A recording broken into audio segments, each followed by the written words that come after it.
he points out that the overall spending of the state has gone from 12 billion to 19 billion. I think that's what you use over the decade. Well, if my math is right, I think that's about 37%. At the same time, the state's population has increased over 40%, probably closer to 45. I haven't done quite the, so basically the spending for government compared to the increase in size of the population is less, which probably wouldn't mean much in and of itself if we weren't starting from already one of the lowest tax bases in the whole country. And I can't say that enough. And Senator Rummer used the word investment. Earlier on when we did talk about other financial issues, I used that word over and over and over again. 442 people in higher education, because the demand for higher education is up more than 25%.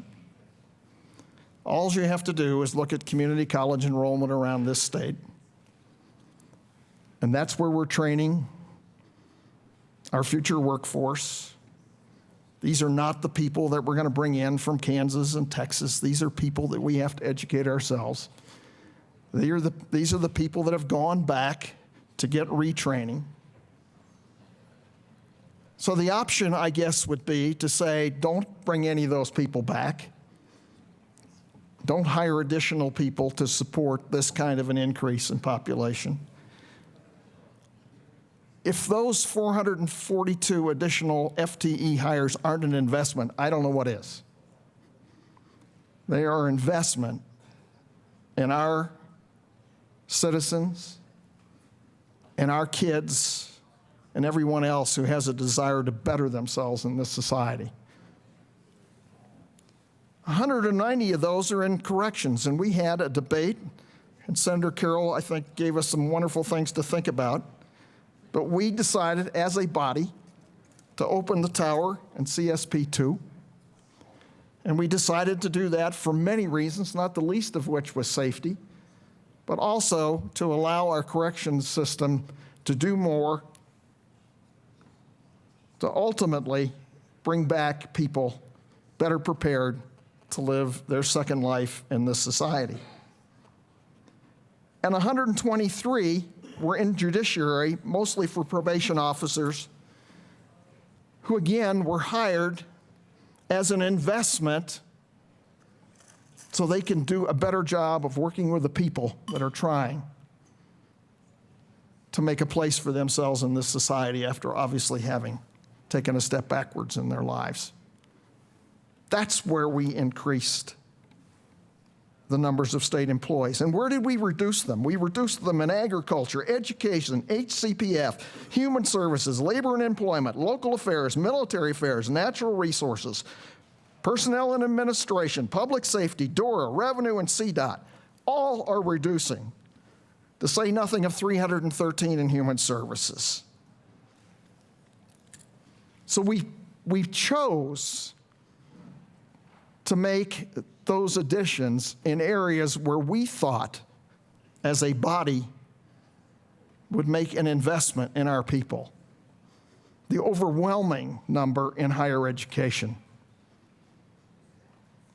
And we are 48th, 49th, or 50th. I don't care what statistic you want to use in funding higher education. And we also, through this budget, took a big step in reducing the ERA funding that we were blessed with this year and got us by. Is that irresponsible? I don't think so. I don't think so.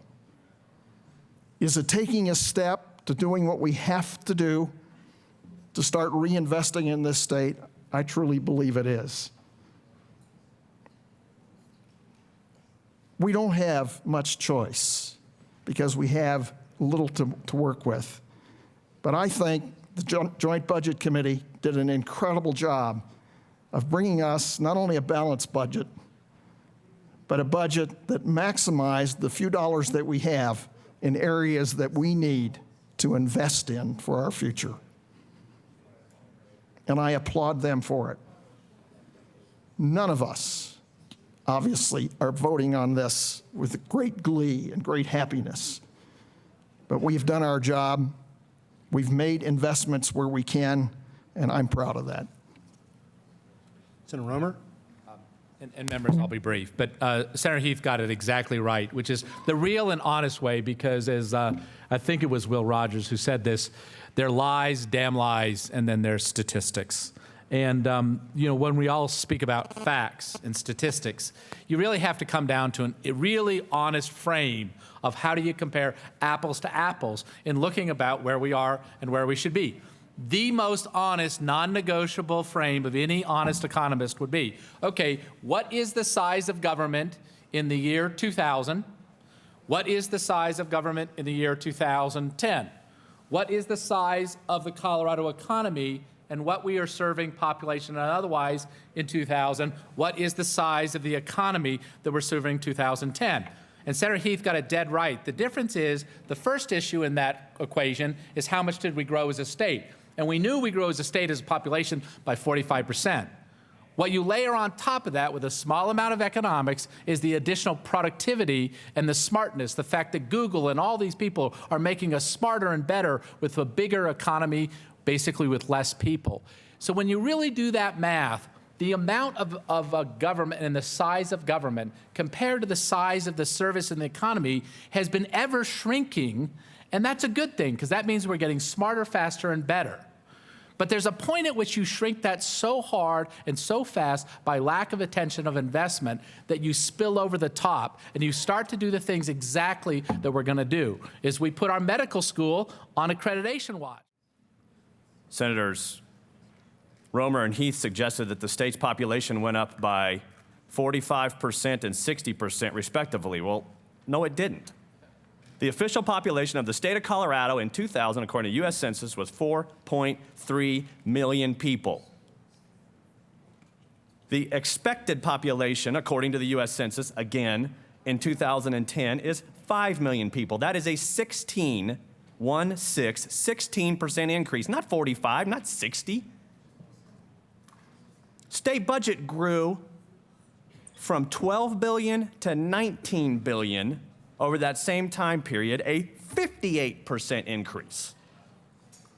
Adjusted for inflation, which I did the calculation on also, state budget would have grown to $17.2 billion over that same time period, counting for the population and inflation growth under Tabor. So instead we're at $19 billion. I want to talk about this because I want to bring us back to the priorities.